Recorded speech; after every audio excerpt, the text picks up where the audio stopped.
आज हम नवरात्रि पर कुछ चर्चा कर लें, क्योंकि आज नवरात्रि है और नवरात्रि का पहला दिन है। आज के दिन आपको क्या करना चाहिए, कुछ चर्चा हम आपके लिए करते हैं। जैसे आज नवरात्रि है तो आप सभी को आज घर में दीपक जलाकर पूजा करनी चाहिए। और नवरात्रि का अर्थ कई लोग कहते हैं, आप लोग समझते नहीं हैं, सनातन धर्म की गूढ़ता को लोग जानते नहीं हैं। आज नवरात्रि में केवल माता जी की पूजा नहीं होती।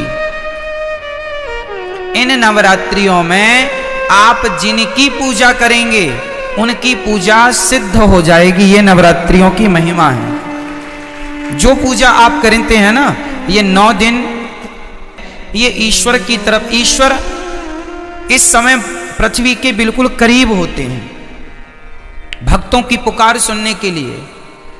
कुल मिला के ये कहें कि जैसे गर्मियों की छुट्टी में आप लोग मन बना लेते हैं, चलो घूम आवें, अब बच्चों की पढ़ाई लिखाई नहीं है, चलो थोड़ा कहीं घूम आवें, तो कोई कहीं कोई कहीं गर्मियों की छुट्टी में लोग निकल जाते हैं। उसी तरह भगवान साल में 2 बार पृथ्वी के समीप आते हैं देखने के लिए कि भक्तों का क्या चल रहा है। तो 9 दिन का भगवान छुट्टी का टाइम निकाल के 9 दूनी 18, साल में 18 दिन, नवरात्रि के 9 दिन, ये नवरात्रि के 9 दिन वो। इन नवरात्रियों में विशेष रूप से कौन,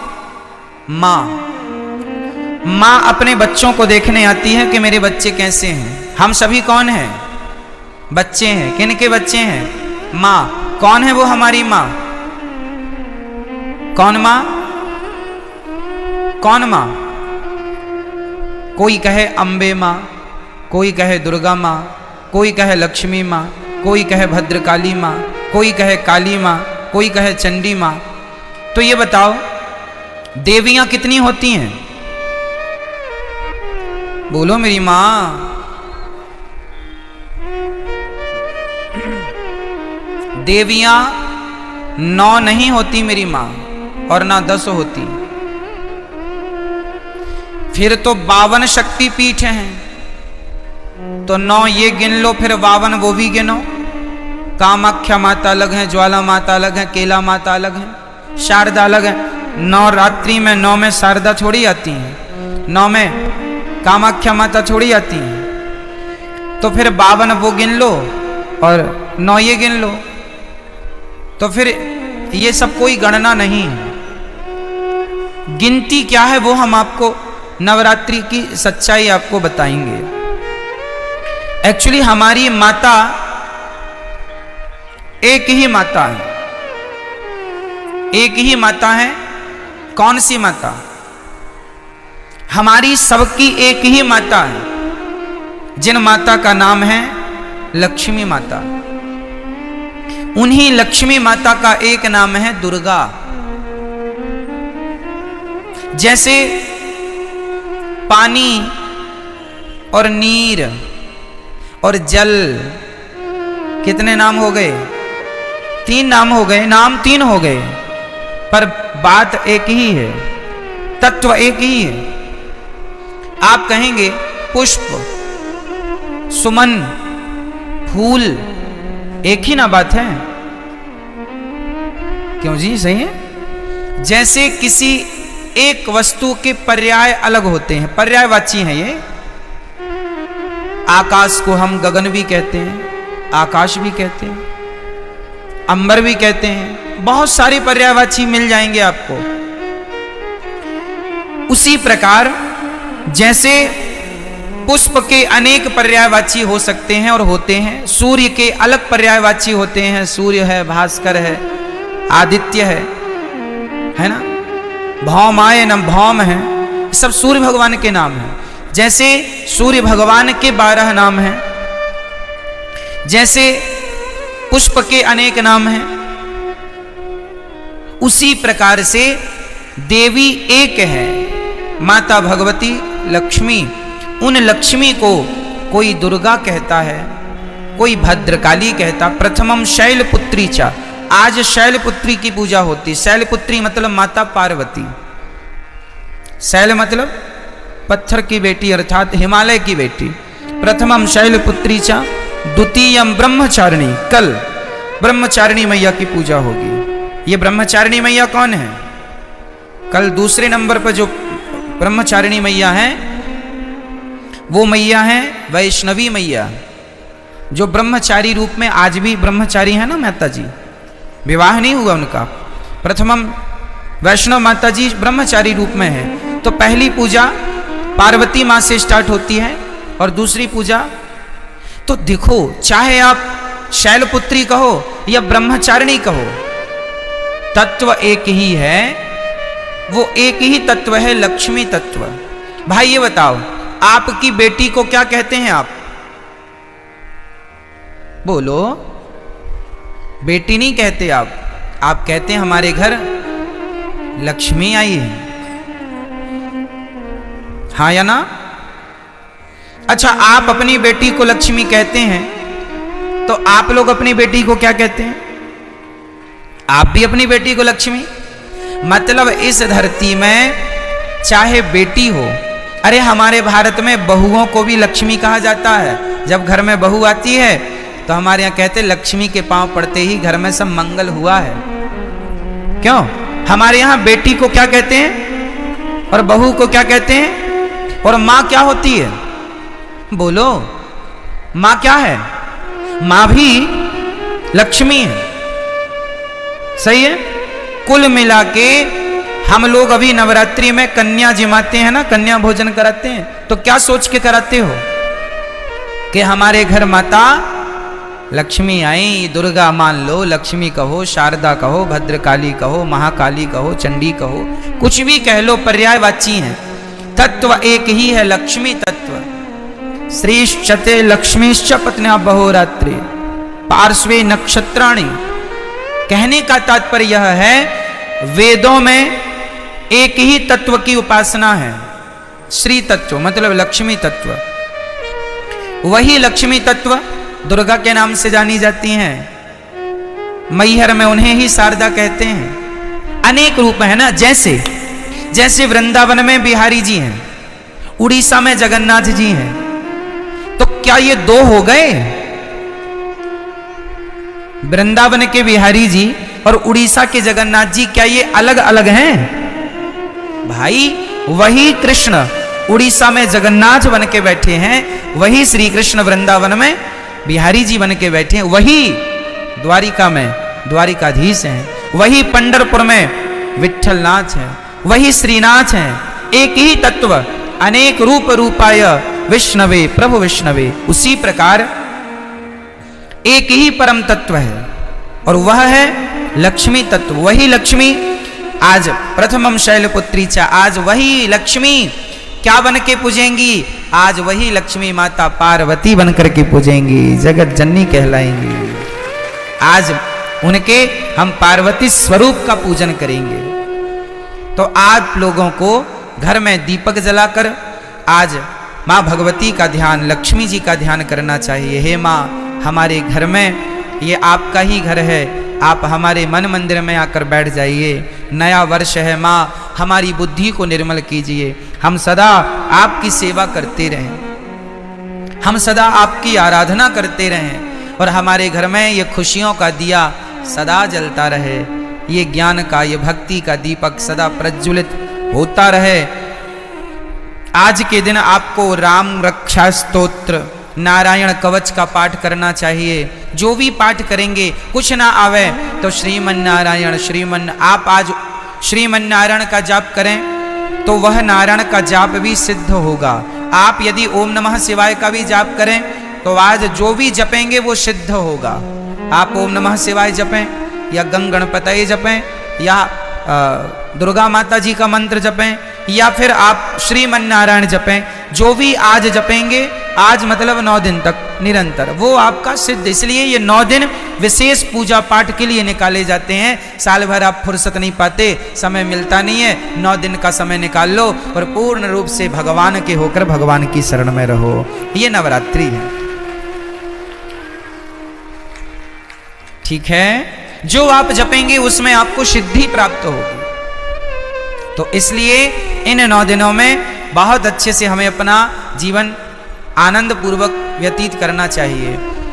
और यहाँ पर एक संकेत भी है कि दुनिया वालों, नवरात्रि में जिन कन्याओं को बुला बुला कर पांव धोकर माहौर लगाकर जिनकी पूजा करते हो, जिन्हें दक्षिणा देकर विदा करते हो, खीर पूड़ी खवाते हो, उन कन्याओं को केवल एक दिन के लिए देवी ना मानो, सदा सदा के लिए नारियों को देवी मान के उनकी सेवा, उनका सम्मान करो। नारी का सम्मान सदा लक्ष्मी मान के आप आज नवरात्रि में एक लड़की का आप सम्मान करते हैं देवी मानकर, और नवरात्रि जाने के बाद उसी नारी का आप अपमान करते हैं, तो ये तो कोई बात हुई नहीं। नारियों का सदा सम्मान बना रहे। देखो हमारे सनातन धर्म में नारियों का कितना बड़ा आदर है, कितना बड़ा सम्मान है। दुनिया के किसी धर्म में, मजहब में नारियों का इतना बड़ा सम्मान नहीं है। हमारे यहाँ भगवान मानकर नारियों को पूजा जाता है, देवी मानकर पूजा जाता है। और केवल नवरात्रि में नहीं, नवरात्रि आई तो नवरात्रि के द्वारा तुम ये मान लो कि भाई ये सदा सर्वत्र पूज्य है। नारी तो सदा पूज्य है, केवल नवरात्रि में नहीं, ऐसा नहीं, सर्वत्र सब जगह हमेशा 365 दिन। तो नवरात्रि की बड़ी महिमा है। इन नवरात्रियों का पूजन भागवत जी में आता है कि भगवान श्री कृष्ण के जब जामवंत जी से युद्ध करने भगवान गए, तब उनकी अनुपस्थिति में 9 दिन का द्वारिका में एक महायज्ञ हुआ था देवी जी को प्रसन्न करने के लिए। तो नवरात्रि तो भगवान श्री कृष्ण भी मनाते थे, नवरात्रि तो भगवान श्री राम भी मनाते थे। तो आप सभी को नवरात्रि की लाखों लाख शुभकामनाएं, बधाई, आपका जीवन मंगलमय हो। आज के दिन आप लोग अपने घर में कम से कम एक कन्या को बुलाइए शाम को, और एक कन्या का भोजन कराइए। आज शाम को ही बुला लेना, क्योंकि अब तो 3 बज गए हैं। अब कल से सुबह बुला के कल 2 कन्याओं को खिलाना। पहले दिन एक कन्या को भोजन कराना चाहिए, एक से ज्यादा भी हो जाए चलेगा, कम से कम एक। पहले दिन हमेशा एक कन्या, दूसरे दिन 2 कन्या, तीसरे दिन 3 कन्या, चौथे दिन 4, 5वें दिन 5, छठे दिन 6, 7वें दिन 7, 8वें दिन 8 और 9वें दिन 9 कन्याओं का भोजन करें। आप नवरात्रि में कुछ लोग व्रत रखते हैं, अच्छा है।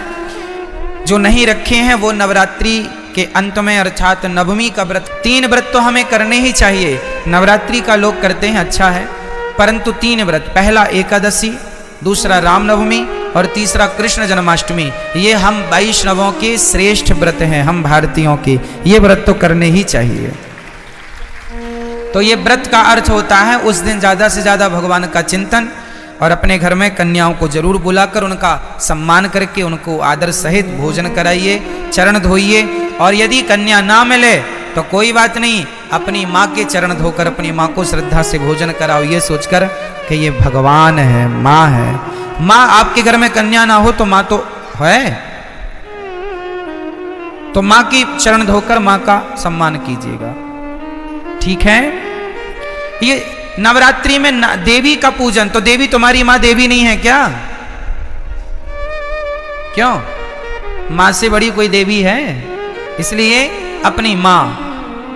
कई लोग ना अभी इस नवरात्रि में तो नहीं, जो अगली नवरात्रि आएगी वो नवरात्रियों में, उस नवरात्रियों में लोग माता जी घर घर बिठाते हैं, हर गली चौराहे में माता जी बैठती हैं ना।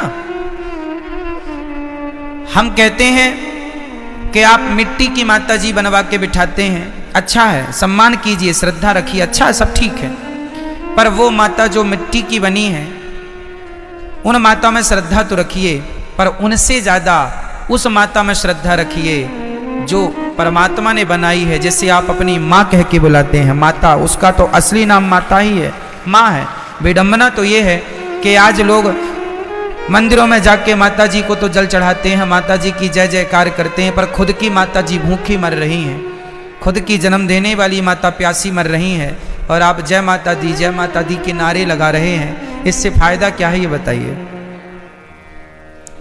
कई लोग ना बड़ी होड़ करते हैं, खासकर नवरात्रियों में। क्या होड़ करते हैं कि उन्होंने भंडारे में 50,000 खर्च किया, हम 1 लाख का भंडारा करेंगे। उस कॉलोनी में 2 लाख का भंडारा हुआ, हम 3 लाख का भंडारा करेंगे। क्या होगा इससे? तुम देवी को खुश कर लोगे? अरे ये ना देखो कि भंडारा कितना बड़ा करना है। ठीक है, जरूरतमंदों को भोजन कराना जरूरी है, ठीक है, कराना चाहिए, अन्नदान श्रेष्ठ दान है। पर ये मत भूलिए कि आप अपनी 50,000 का भंडारा तो आप करा रहे हैं, सबको खिला रहे हैं, पर खुद की माँ बुढ़ापे में अलग बनाकर खा रही है, तो आप कौन सी देवी को खुश कर रहे हैं?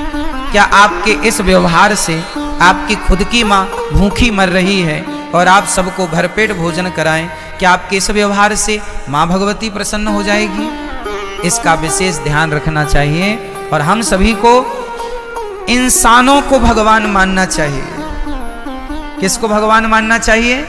हमारी माँ भगवान है, हमारे पिता भगवान है, हमारे पति भगवान है, हमारे गुरु भगवान है, हमारे अतिथि भगवान है। जो इनमें भगवान का दर्शन कर लेगा वो फिर पत्थरों में भी ईश्वर का दर्शन कर लेगा। जो इंसानों में ना कर पाया वो पत्थर कभी नहीं पूजता रहे, झूठा पूज रहा है, झूठ ही है ना। कबीर जी लिखते हैं कि पाहन पूजे हरि मिले, पाहन मीन्स पत्थर होता, पाहन पूजे हरि मिले तो मैं पूजू पहाड़, तासे तो चक्की भली जो पीस खाए संसार। पत्थर ही पूजना है तो तुम्हारी चक्की भी पत्थर की होती है, उसी को पूज लो, क्योंकि वो तो कम से कम तुम्हें आटा देती है पीस के। पत्थर ही पूजने हैं तो चक्की को क्यों नहीं पूजते? तो पत्थर पूजने की बातें नहीं है हमारे सनातन धर्म में। हमारे यहां मंदिर बाद में बने हैं। सनातन धर्म की गहराइयों को समझना पड़ेगा। कई लोग कहते हैं सनातन धर्म में तो पत्थर की पूजा होती है। ना जी, हमारे यहां पत्थर की पूजा नहीं होती। किसकी पूजा होती है वो मैं आपको आज स्पष्ट कर देता हूं। सुनो, हमारे वेद कहते हैं, पहला वाक्य है मातृदेवो भव, पितृदेवो भव, आचार्य देवो भव, अतिथि देवो भव। ये 4 वाक्य वेद का पहला मंत्र है। ये वेद यहां से शुरू होते हैं। पहली आज्ञा वेदों की क्या है? मातृदेवो भव, मां को भगवान मानकर सेवा करो, ये वेदों की पहली आज्ञा है। पिता को भगवान मानकर उनकी सेवा करो, ये वेद की दूसरी आज्ञा है। अतिथि को भगवान मानकर सेवा करो, ये तीसरी आज्ञा है। और गुरु को भगवान मानकर सेवा करो, ये चौथी आज्ञा है। अब सोचो, ध्यान से समझना, जो व्यक्ति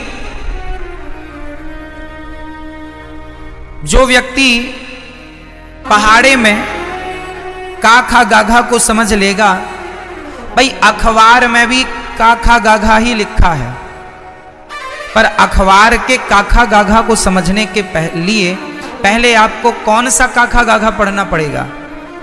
स्कूल में जाकर, स्कूल में हमें बुक मिलती है, उसमें जो काखा गाघा लिखा है उसको पहले मास्टर जी समझाते हैं। जब आप स्कूल जाके काखा गाघा समझ लेंगे तो फिर अखबार का काखा गाघा समझ में आ जाएगा। यदि स्कूल में काखा गाघा समझ नहीं पाए तो अखबार आप पढ़ नहीं पाएंगे। अखबार पढ़ने के पहले आपको स्कूल जाके पढ़ना पड़ेगा। जो स्कूल ना जा पाए, जो नहीं पढ़ पाए, वो आज भी अखबार नहीं पढ़ पाते। क्यों जी? सत्य है। अखबार पढ़ने के पहले क्या पढ़ना पड़ेगा? स्कूल में जाके आपको अपनी शिक्षा पूरी करनी पड़ेगी, तब कहीं जाकर हिंदी का बोध होगा, तब हिंदी का अखबार पढ़ पाएंगे। इंग्लिश का बोध होगा, इंग्लिश का अखबार पढ़ पाएंगे। उर्दू का बोध होगा, उर्दू का अखबार पढ़ पाएंगे। अखबार पढ़ने के पहले कुल मिला के आपको पहले स्कूल जाना पड़ेगा। क्या ये बात सत्य है? बोलो हाँ या ना। उसी तरह जैसे स्कूल में काखा गाघा समझ लिया एक बार, उसके बाद दुनिया में कहीं काखा गाघा लिखा हो हम तुरंत समझ लेंगे। और स्कूल में नहीं समझा तुमने काखा गाघा तो फिर जमाने में लिखा तो है, तुम समझ नहीं पाओगे कि लिखा क्या है। आप देखो यहां बहुत कुछ लिखा है, कौन समझ पाएगा? जिन्हें अक्षरों का ज्ञान है। ज्ञान ही नहीं है, 52 अक्षर का कोई ज्ञान नहीं है, नॉलेज नहीं है, तो लिखा तो बहुत कुछ है, कहां कोई पढ़ पा रहा है। उसी प्रकार जैसे अखबार पढ़ने के पहले हमें स्कूल जाकर पढ़ना पड़ता है। उसी प्रकार पत्थर में भगवान है, पर पत्थर के भगवान को देखने के पहले अपनी माता के अंदर भगवान को देखना पड़ेगा, पहले अपने पिता के अंदर भगवान को देखना पड़ेगा। जो माता में भगवान को देख सकता है, जो पिता में भगवान को देख सकता है, जो गुरु और अतिथि में ईश्वर को देख सकता है, वही पत्थर में भी भगवान को देख सकता है। जो माँ में भगवान को ना देख पाया, उसे पत्थर पत्थर ही दिखेगा, तुम कितना भी पूजा करो। पत्थर है, कहते हैं, कहावत सुना होगी आपने, अनपढ़ के लिए काला अक्षर भैंस बराबर। अनपढ़ के लिए कहावत है काला अक्षर, सुनी कहावत ये वाली कि नहीं? क्या अर्थ है इस कहावत का? अनपढ़ है, उसे तो काला काला दिख रहा है। भाई पुस्तक लिया तो अखबार लिया है, बस अब काला काला, क्या काला काला पूत दिया। अरे पगले, उसमें बहुत कुछ लिखा, लेकिन क्या करे, अनपढ़ है, काला अक्षर भैंस बराबर। उसे काला नजर आता है, उसे काले में अक्षर नजर नहीं आ रहे, क्योंकि पढ़ा नहीं है। उसी प्रकार जिसने अपनी माता में भगवान को ना देखा, उसे तो काला पत्थर ही नजर आएगा, उसे भला पत्थर में भगवान कैसे नजर आएंगे? जिसे माँ में भगवान दिखता होगा, जो चैतन्य वस्तु में भगवान को देख सकता है, वही जड़ वस्तु में भी ईश्वर को देख सकता है। माँ चैतन्य है कि जड़ है? बोलो जोर से। मेरी माँ, पीछे वाली मैया, आज नवरात्रि मौन व्रत तो नहीं है आपका? डे बोले हम चुप ही टाप रहेंगे महाराज। मां चैतन्य है या जड़ है? जोर से। और पत्थर चैतन्य है या जड़ है? मां चैतन्य है, जबकि पत्थर जड़ होता है। तो जो व्यक्ति चैतन्य मां में ईश्वर का दर्शन कर सकता है, जो चैतन्य में भगवान को देख सकता है, वही जड़ में भी भगवान को देख सकता है। जो चैतन्य में ना देख पाया, उसके लिए काला अक्षर भैंस बराबर है। कई लोग कहते हैं ना, भगवान कहाँ है? ये सब वही लोग हैं, काला अक्षर भैंस बराबर। जब हनुमान जी को खबर लगी कि सेतु का कार्य पूरा हो गया है, तब हनुमान जी ने गोवर्धन से कहा, गोवर्धन अब हम यहाँ खड़े हैं, सो आपको यहीं छोड़ दें। गोवर्धन रोने लगे। हे हनुमान जी, आप तो लाए थे कि हम राम जी की सेवा करवाएंगे, पर हम तो ना घर परिवार के रहे, ना राम जी के रहे, बीचों बीच आपने छोड़ दिया। तब हनुमान जी ने भाव से राम जी से बात की, हे राम, हे भगवान, हे प्रभु, आप बताएं, गोवर्धन आपकी सेवा के लिए लालायत था, सारा परिवार छोड़कर आपके लिए आया, अब आप बताएं इसके लिए क्या आदेश है? तब भगवान श्री राम ने कहा, हनुमान, गोवर्धन से कहो कि वो वहीं वृंदावन में रहे, हम अगले युग में, द्वापर युग में आएंगे और गोवर्धन की तलहटी पर आकर गैया चराएंगे। ये चाहता है ना कि मेरे चरण इसके ऊपर पड़ें, तो सुनो, मैं इसकी तलहटी पर गैया चराऊंगा तो मेरे चरण भी इसके ऊपर पड़ेंगे, और मैं स्वयं इसे हाथ में उठाकर इसका छाता बना करके मैं इसका मान बढ़ाऊंगा, क्योंकि ये मेरी सेवा के लिए आया है। हनुमान जी ने राम का मैसेज गोवर्धन को दिया और गोवर्धन इंतजार करने लगे, मेरे राम आएंगे। वही राम कृष्ण बनकर आए। और जब इंद्र की पूजा बंद हुई, इंद्र अहंकार वश ब्रजमंडल को डुबाने लगे। कई बार आपके दुश्मन ये सोच लेते हैं कि हम आपका बिगाड़ देंगे, हम आपका सब कुछ बिगाड़ देंगे, मिटा देंगे, पर याद रखना, इंद्र ने भी यही सोचा कि हम ब्रजमंडल को पानी बरसाकर डुबा देंगे, पर सारे ब्रजवासी जब भगवान की शरण में गए तो भगवान ने खेल खेल में गोवर्धन को धारण किया। और इंद्र अहंकार करते रहे, मैं पानी बरसाकर जिसे चाहूं डुबा दूं, पर पानी बादलों का खत्म हो गया। बादल दौड़े दौड़े गए, इंद्र महाराज पानी खत्म है, सारा स्टॉक खत्म। कहाँ गया? बोले ब्रज 84 कोस में गिरा दिया। अच्छा, ब्रजमंडल में गिराया, डूबा नहीं ना, वहां तो धूल उड़ रही है। इंद्र को बड़ा अहंकार। हम लोग भी ये अहंकार कर लेते हैं, हम तुम्हारा मिटा देंगे, हम तुम्हारा ये कर देंगे, हम तुम्हारा वो कर देंगे। अरे भाई, जब बनाने वाला भगवान हो तो कोई बिगाड़ नहीं सकता, और बिगाड़ने वाला भगवान हो तो कोई बना नहीं सकता। इसलिए कहता हूं, विश्वास संसार के लोगों पर ना किया करो, विश्वास भगवान पर किया करो। भगवान ही बना सकते हैं और भगवान ही बिगाड़ सकते हैं। ज्ञानी मूढ़ न कोय, जेहि छन जस रघुपति करहीं। जिसको भगवान जब जैसा करना चाहें उसे वैसा कर दें। कोई कहे कि मैं ज्ञानी हूं ना, जब तक भगवान चाह रहे हैं तब तक तुम सीधी सीधी बातें कर रहे हो, तुम ज्ञानी कहला रहे हो। और भगवान जरा तुम अहंकार कर लो तो भगवान जरा बुद्धि घुमा देते हैं, तो आप उल्टी बातें करने लग जाते हैं। और आपकी कहते हैं बातन हाथी पाइए बातन हाथी लात। भगवान जब चाहें सो ज्ञानी बना दें और भगवान जब चाहें सो मूर्ख बना दें। भगवान आप यदि ज्ञानी हैं तो अपनी विद्या के बल पर नहीं, ईश्वर आपसे कहलाना चाह रहे हैं सो आप कह रहे हैं। अच्छा ये बताओ, रावण में ज्यादा ताकत थी कि बंदर भालुओं में ज्यादा ताकत थी? बोलो, आप बताओ, हम आपसे पूछ रहे हैं किसमें ज्यादा ताकत थी? रावण की सेना दमदार थी या राम जी की सेना में कौन था, बंदर भालू? कौन ज्यादा ताकतवर थे? रावण की सेना ज्यादा ताकतवर थी। रावण की सेना में ज्यादा बल था। रावण के राक्षस बड़े बलशाली थे, मायावी थे। बंदर भालू थोड़ी मायावी थे। पर देखना, लंका वासियों की ताकत जब रावण से जुड़ी तो लंका वासियों का नाश हो गया। और बंदर भालुओं की ताकत जब राम से जुड़ी तो उन बंदर भालुओं की भी जय जयकार हो गई। बंदर भालुओं की ताकत बढ़ने लगी और राक्षसों की ताकत कम होने लगी। क्यों? क्योंकि बंदर भालुओं ने सहयोग राम का किया और राक्षसों ने सहयोग रावण का किया। यदि आप राम के पक्ष में हैं तो अपने आप आपकी शक्ति कई गुना बढ़ जाएगी, और यदि आप रावण के पक्ष में हैं तो आप कितने भी बलवान हो, आपकी शक्ति धराशायी हो जाएगी।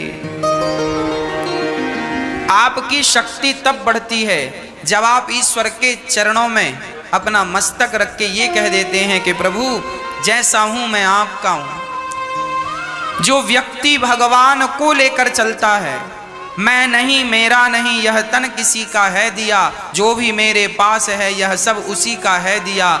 जो भी मेरा है वो मेरा नहीं। जो व्यक्ति अपना मानता है वो व्यक्ति सब जगह दुखी रहता है, और जो व्यक्ति यह मान लेता है कि नाथ हे श्याम सुंदर सब कुछ आपका है, वो व्यक्ति बहुत सुखी हो जाता है।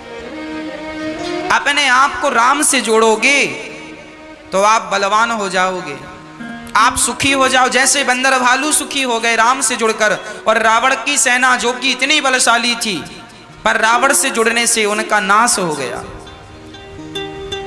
दानवीर कर्ण इतने बलशाली थे कि उनका कोई टक्कर नहीं था, पर विडंबना ये थी कि उनकी ताकत दुर्योधन से जुड़ गई।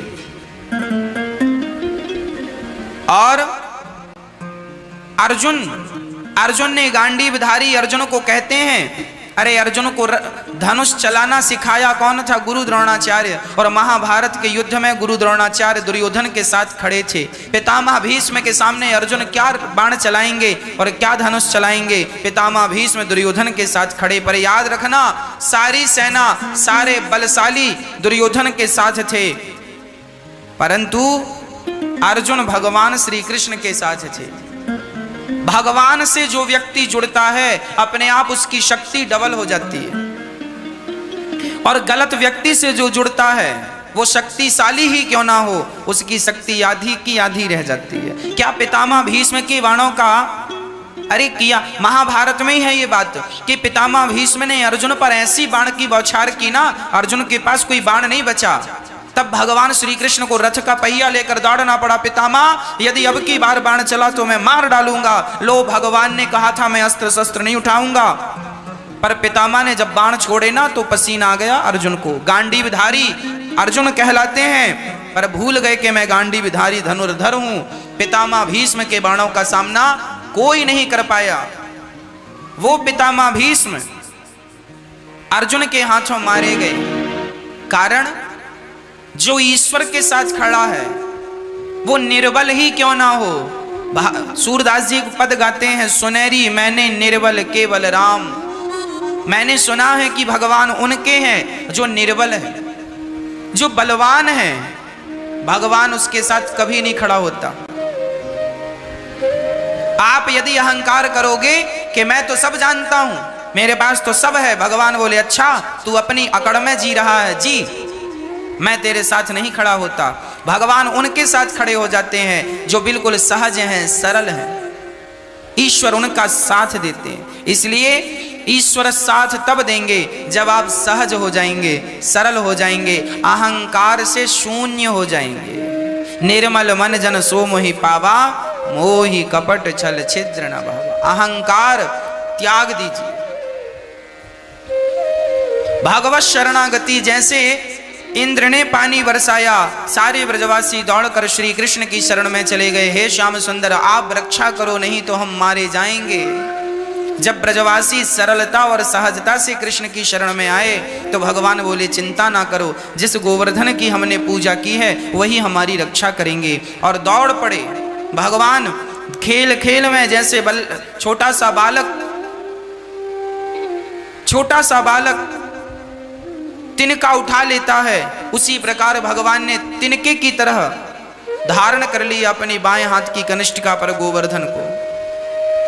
मानो भगवान ये कहना चाहते हैं कि भक्त मेरी शरण में आए तो सही, उसकी रक्षा करना तो मेरा बाएं हाथ का खेल है। पर कब? जब सरलता से, सहजता से आए शरण में, तब। हमारी विडंबना ये है कि हम ऊपर से ये कहते हैं कि हमें भगवान पर विश्वास है, पर रियल आपका दिल भगवान पर विश्वास नहीं करता। एक छोटी सी बात मुझे बताओ और आप ही इसका उत्तर दो। जब एक माँ अपने बच्चे का हाथ पकड़ती है और उसे नदी के पास ले जाती है, बेटे से कहती है छोटा सा बच्चा है गोद में, 1 साल का है, 1.5 साल का है, 2 साल का। माँ कहती है नहाओगे नदी में? वो डरता है, माँ मुझे पानी में मत करो, पानी में मत उतारो। माँ हाथ पकड़ी है और उसे पानी में उतारती है तो वो डरता है, माँ की तरफ लिपटता है, माँ से रोता है, उसे पानी से डर लगता है। देखो वो बच्चा पानी से डर रहा है। क्यों डर रहा है? क्योंकि उसे अपनी माँ पर भरोसा नहीं। अरे उसे कम से कम इतना तो विश्वास रखना चाहिए कि मेरी माँ ने मेरे दोनों हाथ पकड़ रखे हैं, वो मुझे इस पानी में डूबने।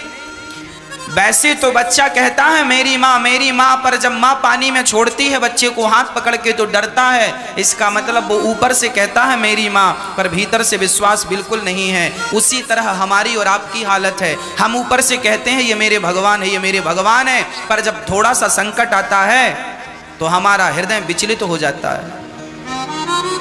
हम कभी हृदय से नहीं अरे जब कह दिया कि जब भगवान ने माँ ने हाथ पकड़ा है तो विश्वास कर लेना बेटा माँ पर, वो तुझे डूबने छोड़ी देगी। जब भगवान पर विश्वास किया ही है तो 5% क्या करता है, 100% कर। जो होगा भगवान करेंगे, जो होगा उनकी मर्जी का होगा। उनकी मर्जी में प्रसन्न रहे, तेरी और मेरी मर्जी से होता क्या है। आज का व्यक्ति सिर्फ इसलिए दुखी है क्योंकि वो अपनी मर्जी चलाता है, सिर्फ अपनी मर्जी चलाता है। ईश्वर की मर्जी में मिल जाए तो कोई किसी को दुख नहीं है, पर क्या करे, इतनी सी बात ही तो सारी जिंदगी समझाता हूं मैं और लोगों को समझ नहीं आती। इसलिए विश्वास भगवान से ऐसा करो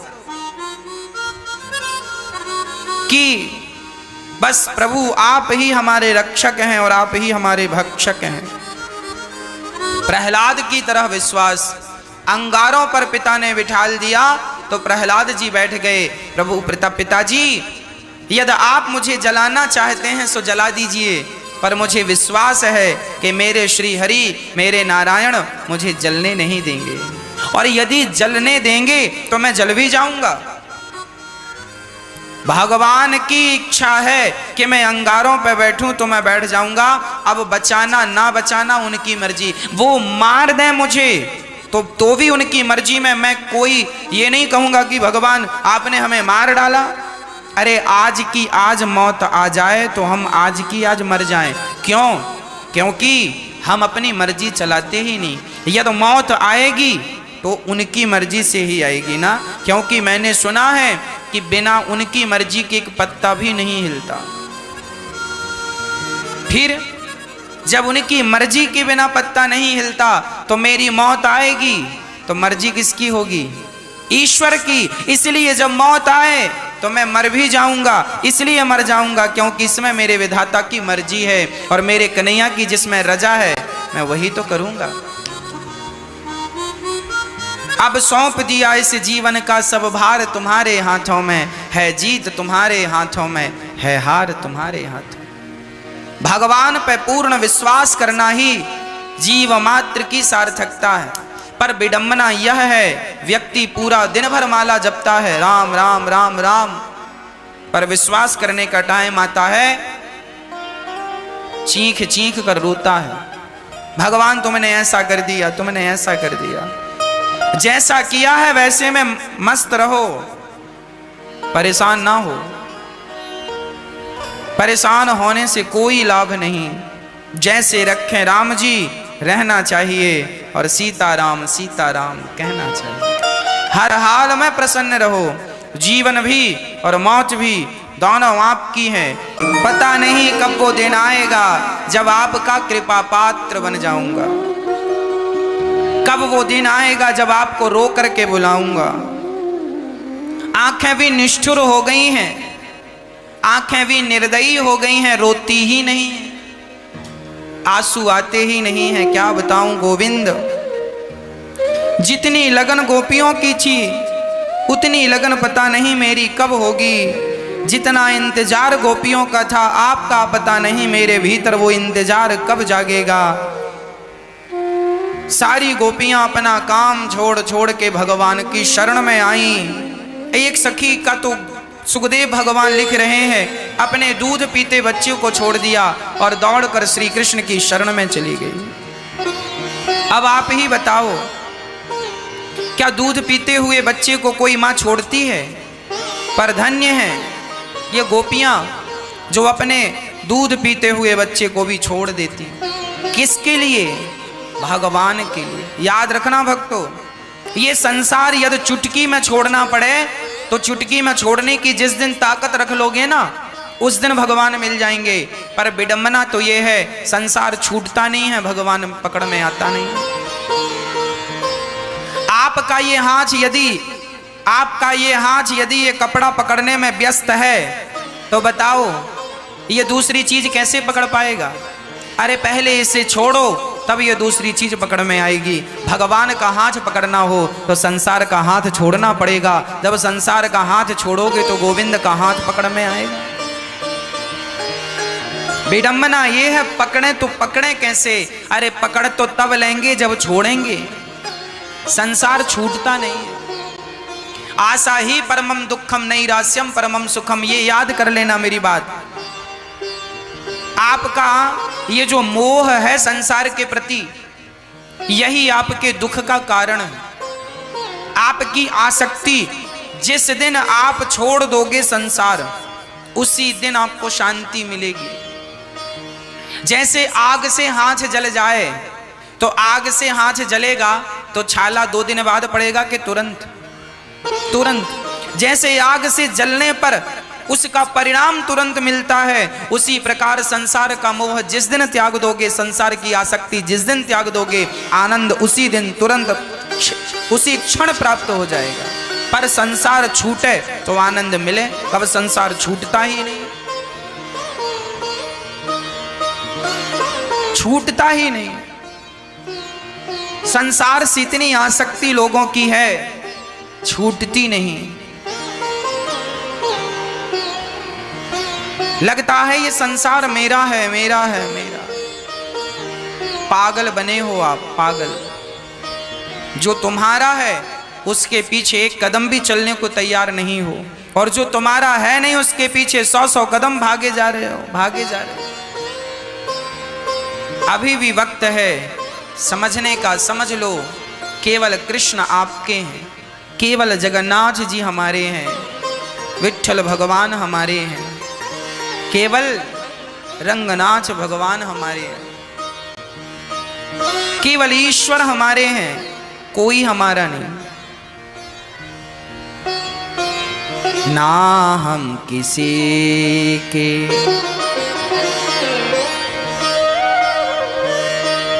ना हम किसी के, ना कोई हमारा, हम किसी के नहीं हैं और हमारा कोई नहीं। हमें नाथ अब तो तेरा ही सहारा, ना हम किसी के,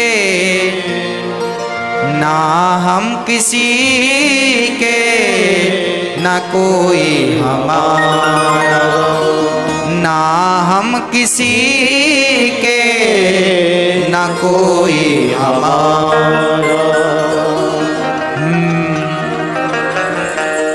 मेरा साथ तेरा, मेरा साथ केवल तेरा सहारा, मुझे नाथ केवल तेरा सहारा, ना हम किसी के, ना कोई हमारा, ना हम किसी के, ना कोई हमारा। मेरा नाथ अब तो बस तू ही सहारा, बस केवल भगवान हमारे सहारा। सारी गोपियां काम धाम पुत्र परिवार सब छोड़ के, जिस दिन हम सब छोड़ देंगे उस दिन भगवान मिल जाए। पर सब कैसे छूटना है? एक होता है हाथ से छोड़ना, एक होता है मन से छोड़ना। एक गुरु जी के दो चेला थे, ध्यान से सुनो। एक गुरु जी के दो चेला थे। गुरु जी ने सख्त आदेश दिया था, बेटा किसी भी स्त्री का स्पर्श नहीं करना, भिक्षा मांग कर खाना है, राम नाम जपना है और किसी भी स्त्री का स्पर्श भी नहीं करना। दोनों चेला बड़े समझदार थे। उनमें एक चेला बड़ा सीनियर था, पुराना था, और एक चेला अभी साल 2 साल की भर्ती थी, बहुत नया था, नया नया सन्यास लिया। और दूसरा वाला था पुराना सन्यासी था, वो ज्ञानी भी था। रहते रहते भाई सीनियर तो सीनियर ही होगा। गुरु जी ने दोनों को कहा, जाओ आज फलाने गांव से भिक्षा लाओ। तो सीनियर और जूनियर सन्यासी दोनों चले, भिक्षा मांगने गए। कहा गुरु जी ने किसी स्त्री का स्पर्श ना करना। दोनों गए। अचानक बारिश का मौसम था, तेज बारिश हुई तो नदी में बाढ़ आ गई, अधिक पानी आ गया। ये दोनों नदी पार करके उस तरफ जा रहे थे गांव में, पर पानी ज्यादा होने के कारण कोई नाव वाव थी नहीं, व्यवस्था थी नहीं। एक स्त्री आ गई, जवान लड़की थी, सुंदर थी। उस स्त्री ने कहा, हमें पार लगा दो, हमें घर जाना जरूरी है, हम यहाँ कहाँ रहेंगे, हमें उस पार कर दो। अब ये सन्यासी, गुरुजी ने बिल्कुल आदेश दिया है कि किसी भी स्त्री का स्पर्श नहीं करना, और वो लड़की मदद मांग रही है कि हमें उस पार कर दो। दोनों भिक्षा लेकर वापस आ रहे थे, अभी अभी दोनों नदी को पार करके आए हैं, और इस पार आए तो एक लड़की मिल गई, बोले हमें उस पार कर दो, हमारा गांव है, रात हम कहाँ रहेंगे, सूर्य ढलने वाला है, कहाँ जाएंगे हम, हमारा कोई सहारा बन जाए। वो लड़की हाथ जोड़ने लगी तो जो सीनियर वाला साधु था उसने कहा जूनियर साधु से, सुनो गुरुजी ने मना किया है किसी भी स्त्री का स्पर्श नहीं करना। पर जूनियर साधु को लगा ना, ये स्त्री हमें मदद के लिए पुकार रही है, और इंसानियत के नाते परमार्थ के लिए तो साधु का शरीर होता है, हमें इसकी मदद करनी चाहिए। साधु ने उस लड़की को अपने कंधे पर बिठाया और कंधे पर बिठाकर नदी पार कराया। जहां तैरने की जरूरत थी सो तैरा, जहां चलने की जरूरत थी सो चल करके लड़की को उस पार किया। बड़ी जवान बड़ी सुंदर लड़की थी, वो लड़की पार हो गई। साधु उसे पार लगा के आ गए। अब वो सीनियर वाला साधु वो बड़ा बिगड़ गया। क्यों? गुरुजी ने मना किया था किसी स्त्री को स्पर्श नहीं करना। अब वो सीनियर साधु उससे अलग अलग चले, बोले हम तुझे छुएंगे नहीं, तूने पराई स्त्री को छू लिया, हम तुझे छुएंगे नहीं, स्पर्श नहीं करेंगे तेरा। और वो जूनियर साधु लड़की को पार करके वो अपना भगवान के चिंतन में खो गया। वो भगवान का चिंतन कर रहा है और ये सीनियर साधु वो लड़की का चिंतन कर रहा। उसको बिठाया, उसको कंधे पे बिठाया, उसको कंधे पे बिठाया, यहाँ कंधे पे, यहाँ। दोनों गुरुजी के पास आए। सीनियर साधु की आंखें लाल लाल थी। गुरुजी ने कहा क्यों, क्या हुआ? बोले गुरुजी जिस बात का डर था वही हुआ। क्या डर था? आपने मना किया था किसी स्त्री को हाथ नहीं लगाना। हाँ हमने मना किया था, और इसने आज एक स्त्री को कंधे पर बिठाया और पार लगाया। मैंने देखा गुरुजी। गुरुजी ने पूछा सन्यासी से, जूनियर से, क्यों? ये ठीक कह रहा है कि वो भगवान का ध्यान करने में इतना मस्त था कि गुरुजी क्या कह रहे हैं थोड़ा सुनाई कम पड़ा। गुरुजी ने उसे हिलाया, ए भाई उठ। ध्यान मग्न था, चलते फिरते ध्यान लग जाता था। गुरुजी ने कहा क्यों, ये सच कह रहा है? गुरुजी हमने नहीं सुना। क्या कहा? इन्होंने कहा कि ये किसी लड़की को तुमने पार लगाया है। वो साधु भगवान के चिंतन में इतना खो गया कि वो भूल गया कि उसने किसी लड़की की मदद की है।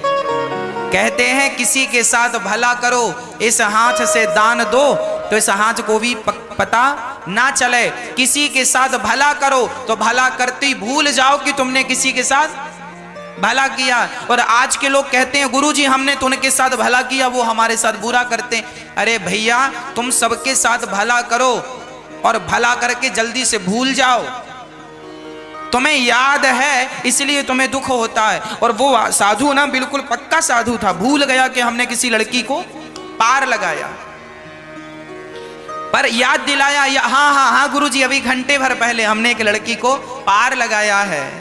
अब वो सीनियर साधु बोले गुरुजी कंधे पर बिठाया था इसने, कंधे मैंने देखा है। जूनियर साधु ने कहा गुरुजी मैंने तो घंटे भर पहले ही उसे अपने कंधे से उतार दिया, पर मेरे ये भैया जो हैं ये अभी तक उसे अपने कंधे पे ही बिठाए। मैंने तो उसका चिंतन छोड़ दिया और ये अभी तक उसी के चिंतन में। इसने छुआ नहीं, इसने उस लड़की को छुआ नहीं, पर चिंतन मेरे से ज्यादा किया उस लड़की का। और मैंने उसे छुआ पर मैंने एक रत्ती उसका चिंतन। बस मेरी माँ, एक पकड़ना होता है शरीर से, एक पकड़ना होता है मन से। संसार को शरीर से तो पकड़ा करो, मन से तो केवल भगवान को पकड़ के रखो। संसार को जैसे किताब, ये देखिए ये किताब बुक है, पुस्तक। ये देखिए बाहर ये कितनी किताबें हैं बोलो? एक। ये देखो एक है ना, एक है, पर इसके अंदर देखो पन्ने अलग अलग। ये है एक, पर इसके अंदर सारे पन्ने अलग अलग हैं। कोई पन्ना किसी से चिपका, कोई कागज किसी से चिपका नहीं है। बस मेरी माँ बाहर से तो एक रहो, सबके साथ परिवार के साथ एक रहो, पर भीतर से जैसे ये पुस्तक के पन्ने सबसे अलग अलग हैं, उसी प्रकार आप भी अपने जीवन में सबके बीच में रहकर सबसे अलग अलग रहो। भगवान से एक बने रहो, भगवान से जुड़े रहो, भगवान से जुड़ाव बना रहे। ईश्वर से नजदीकियां हो, मन की नजदीकी संसार से ना हो, मन की नजदीकी गोविंद से हो। और तन की नजदीकी संसार के लोगों से है तो कोई आश्चर्य नहीं। आप किसी स्त्री का, किसी पुरुष का आप यदि अधिक चिंतन करेंगे तो आप ये समझिए कि आपने अपनी खोपड़ी में उसी को बिठा रखा है और वही आपके भजन की बाधा है। भारत जी जैसे महाज्ञानी एक मृग का चिंतन करते हैं और मृग के जाल में फंस जाते हैं, प्रेम जाल में, मृग के चिंतन में खो जाते हैं। इसलिए आपकी दुर्गति ना हो, दुर्दशा ना हो, इसलिए आप किसी भी प्रकार से संसार में आसक्त ना रहो। भगवान का जीवन दिया हुआ है, आनंद से जियो और अंत में भगवान को सौंप दो। तुम्हें सौंपते हैं अमानत तुम्हारी। भगवान को सौंप दो। जो जीवन है, ये जो हमारा शरीर है ना, ये भगवान की दी हुई अमानत है। जैसे हमने कहा भैया जरा अपनी गाड़ी दे देना, हमें यहाँ से जरा वृंदावन जाना है, बिहारी जी का दर्शन करना है, जरा अपनी गाड़ी दे दो, हम आपकी गाड़ी में डीजल पेट्रोल अपना डलवा लेंगे, जो खर्चा कहोगे दे देंगे, हमें जरा दर्शन करने जाना है, अपनी गाड़ी दे दो। तो आपने अपनी गाड़ी की चाबी हमें दे दी, ये गाड़ी दे दी, हम आपकी गाड़ी पे बैठे और आपकी गाड़ी पे बैठकर वृंदावन आए, बिहारी जी का दर्शन किया, वृंदावन की परिक्रमा लगाई और जब वापिस गए तो हमने आपकी गाड़ी सुरक्षित आपको वापस कर दी। उसी तरह ये शरीर हमारा एक गाड़ी है, हमने भगवान से किराए की गाड़ी मांगी, भगवान जरा देना, हम आपकी खोज में निकल रहे हैं, जरा ज्ञान प्राप्त करके आएंगे, जरा आपकी रिसर्च करके आएंगे, आप कहां कहां विराजते हैं। तो भगवान से हमने ये किराए की गाड़ी उधार, भाई प्रभु जी जरा दीजिए, भगवान ने चाबी दे दी, जाओ अपना डीजल पेट्रोल डालते रहना, खाना पीना खाते रहना और जाओ यात्रा करके आओ। भगवान की खोज के लिए जैसे आपकी गाड़ी बिहारी जी के दर्शन के लिए मांगी, उसी प्रकार परमात्मा से भी हमने ये गाड़ी 50 साल के लिए, 100 साल के लिए मांगी है और बाद में साथ सम्मान बड़ी इज्जत के साथ ये शरीर की चाबी भगवान को दे, प्रभु यात्रा पूरी हुई, ये रही आपकी चाबी। ये शरीर तुम्हारा थोड़ी है, ये भगवान का दिया किराए का शरीर है और हम इस संसार में केवल आत्मबोध करने आए हैं, परमार्थ करने आए हैं, परोपकार करने आए हैं, सेवा करने आए हैं, भगवान का नाम जप के पुण्य का संग्रह करने आए हैं। पर हम ये कुछ ना करके उल्टे सीधे काम करने लग गए। हाँ, क्या करें, परमात्मा ने ये दिव्य गाड़ी दी है, उस गाड़ी को आप कहां ले जा रहे हैं? भगवान की ओर ना ले जाकर संसार में उलझे पड़े हैं। एक सज्जन बोले, देखो लोग अपनी गाड़ी का किस प्रकार दुरुपयोग करते हैं। एक सज्जन ने गाड़ी खरीदी नई और बढ़िया, दिन भर वो उसे पहुंचते ही रहते। आपने देखा होगा जो नई गाड़ी खरीदता है ना, महीने 2 महीने तो पहुंचने की उसकी इच्छाएं होती हैं, इसको पहुंचते रहे, मजा आता उसको घिसने में। वो लगा साफ करने वाला, कपड़े से बार बार साफ करे। हमने कहा चलाया भी करो कि कपड़ा से पहुंचते रहते हो। बोले महाराज जी कैसे चलाएं, डीजल पेट्रोल बड़ा महंगा है। हमने कहा कोई बात नहीं, मिट्टी का तेल डालो, कैरोसिन डाल के चलाओ। अरे महाराज जी कैरोसिन डाल के चलाएंगे इंजन बैठ जाएगा। हमने कहा पागल, गाड़ी का इंजन ना बैठे इसके लिए तू कैरोसिन नहीं डालता और तू शराब पी पी के ये जो शरीर का इंजन बिठा ले जा रहा है इसकी चिंता नहीं है। अरे गाड़ी का इंजन बैठ गया तो ठीक भी हो जाएगा, पर शराब पीने से तेरा एक बार शरीर का इंजन बैठा फिर ठीक होने वाला नहीं है। लोग गाड़ी की कदर तो करते हैं, पर परमात्मा की दी हुई ये दिव्य गाड़ी है जो तुम्हें भगवान तक पहुंचा सकती है, उस गाड़ी की आप कदर नहीं करते। कुछ लोग तंबाकू गुटखा खाकर इस गाड़ी को बिगाड़ते हैं, कुछ शराब पीकर इस गाड़ी को बिगाड़ते हैं और अपनी जिंदगी तबाह कर लेते हैं, बर्बाद कर लेते हैं। जब आप नरक जाते हैं ना तो यमदूत वहां बहुत मारते हैं। इसलिए मारते हैं क्यों? तुम्हें इतना बढ़िया शरीर दिया गया था, इतना बढ़िया मौका था, राम नाम जप के परोपकार करके अपनी गति कर लेते, पर तुम नरक आ गए। जब आप गुजरती है ना तब पता चलता है कि क्या है जीवन। इसलिए कहता हूं एक क्षण का दुरुपयोग ना करो। शरीर परमात्मा की दी हुई गाड़ी है, इस गाड़ी से भगवान को प्राप्त कर लो, क्योंकि ये गाड़ी वापस करनी पड़ेगी और वापस करने के पहले ईश्वर के चरण पकड़ में आ गए काम बन जाएगा। सारी गोपियां भगवान की तरफ गईं और भगवान को टुकुर टुकुर देखने लगी। भगवान ने कहा, स्वागतम वो महाभागा प्रियम किम करवाणि वह ब्रजस्या नामयं कश्चित् ब्रूता गमन कारणम। भगवान ने कहा, सखियो ये बताओ, इतनी रात गए तुम यहां आई हो किस लिए? गोपियों ने कहा, बड़ा अजीब सवाल किया प्रभु आपने। क्यों? अरे आपने ही तो बांसुरी बजाकर बुलाया है। भगवान ने कहा, हमने नहीं बुलाया, तुम आई हो। हम तो बांसुरी अपने आनंद के लिए बजा रहे थे, अब आई हो सो एक काम करो, वापस चली जाओ, जाओ। गोपियों ने कहा, श्याम सुंदर आपको संसार को छोड़कर आ गई हैं आपकी शरण में, अब आपको छोड़कर कहीं जा नहीं सकती, आपको छोड़कर कहीं नहीं जा सकती, कहीं नहीं जाएंगी। भगवान ने कहा, देवियों आप अपने पति अपना परिवार छोड़कर आई हो। गोपियों ने कहा, श्याम सुंदर मीठा बोलती है, जब भी बोलती है मीठा बोलती है।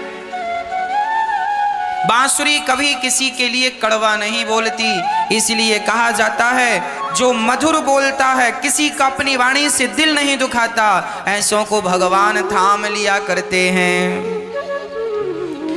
हमेशा कैसा बोलना चाहिए?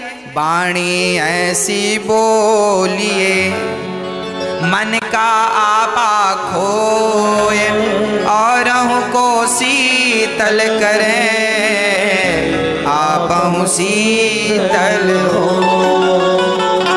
जीवन में ऐसा बोलो कि आपकी वाणी सुनकर लोग स्तब्ध रह जाएं। वाह कितना मधुर बोल रहा है या बोल रही है, कितना सुंदर है। इतना मधुर बोलो जीवन में, स्वप्न में भी किसी का दिल ना दुखाओ। बोलो यदि पहले तुम तौलो फिर मुख को खोला करना, पुष्प नहीं बन सकते हो तो कांटे बन कर मत रहना। घर न किसी का, घर न किसी का बसा सको तो झोपड़ियाँ न जला देना। मलहम पट्टी कर न सको तो खार नमक न लगा देना। दीपक बन कर जल न सको तो, दीपक बन कर जल न सको तो अंधियारा भी मत करना। पुष्प नहीं बन सकते हो तो कांटे बन कर मत रहना। पुष्प नहीं बन सकते हो तो कांटे बन कर मत रहना।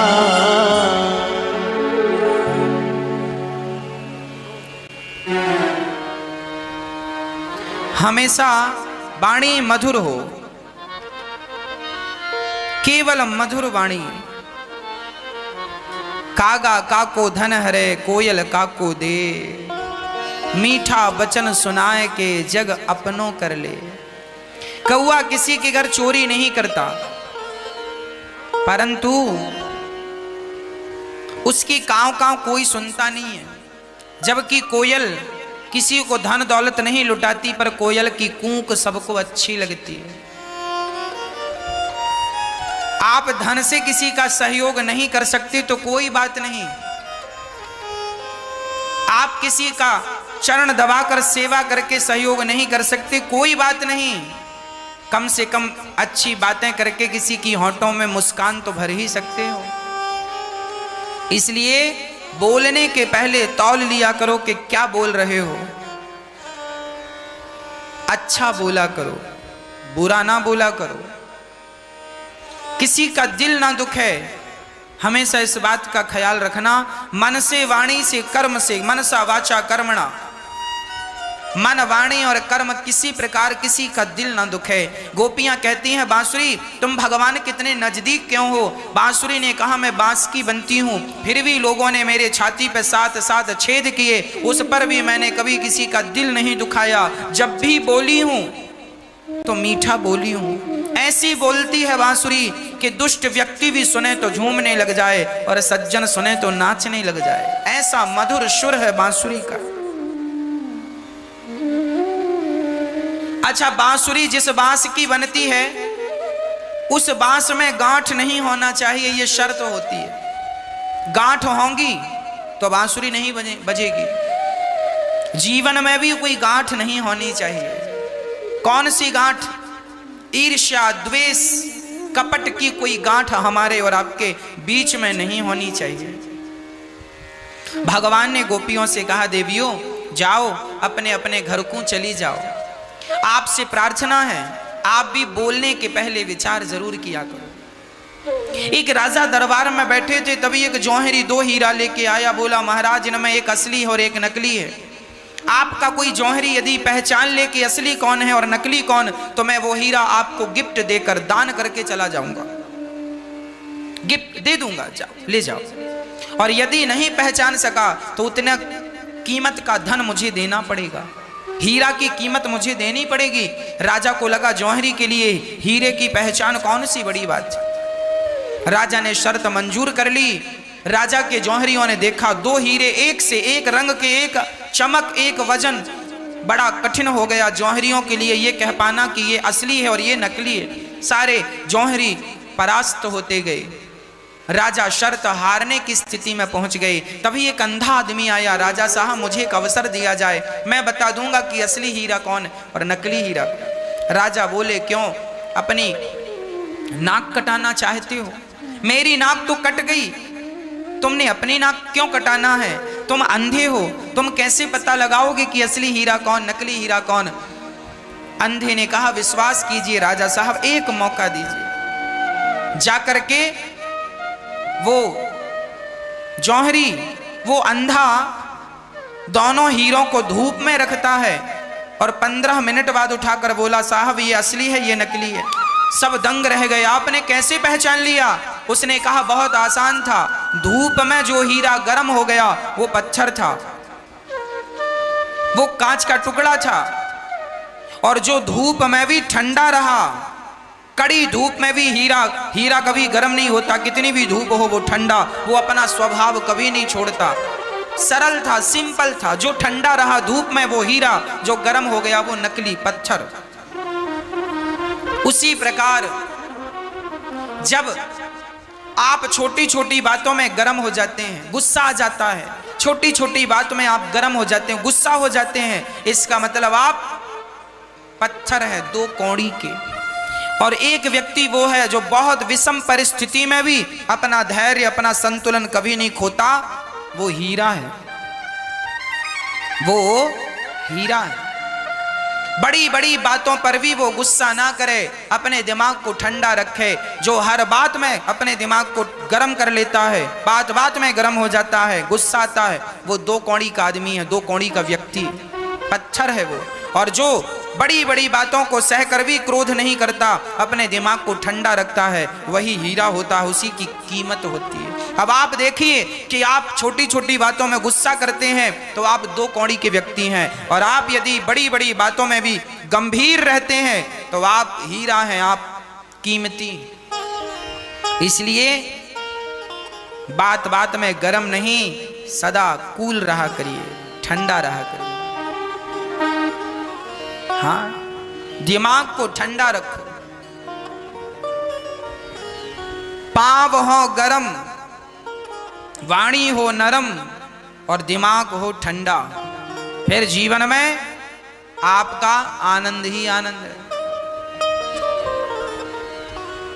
हमेशा इन बातों को, पांव गरम मतलब चलते फिरते रहो तो पांव गरम रहेंगे, दिमाग ठंडा, कोई टेंशन मत लो, चिंता भगवान पे सब सौंप दो, दिमाग ठंडा रहेगा। वाणी को हमेशा नर्म, गरम नहीं वाणी को, वाणी बिल्कुल नर्म, वाणी ऐसी बोलिए मन का आपा खोए।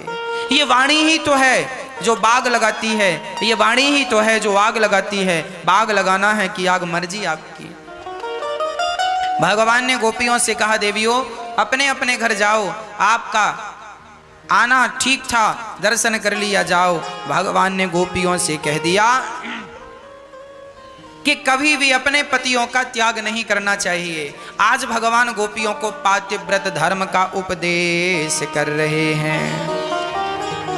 कभी भी अपने पति का त्याग ना करो, किसी भी हाल में अपने पति का साथ ना छोड़ो, किसी भी हाल में। पति भगवान है, ऐसा शास्त्र कहते हैं। आजकल मानता कोई नहीं है, पर शास्त्र तो कह ही रहे हैं। जो मानती हैं स्त्रियां, उनको हम प्रणाम करते हैं। जो नहीं मानती, उनसे निवेदन करते हैं कि आप भी अपने पति को भगवान के तुल्य समझा करो।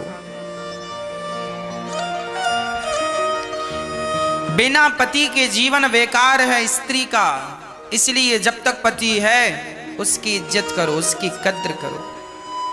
भगवान कह रहे हैं ये बात, भगवान कह रहे हैं, दोषीलो दुर्भगो वृद्धो जड़ो रोग्य धनो पिबा पति स्त्रीभिर्नहातव्यो लोकेप्सु भिर्पातकी।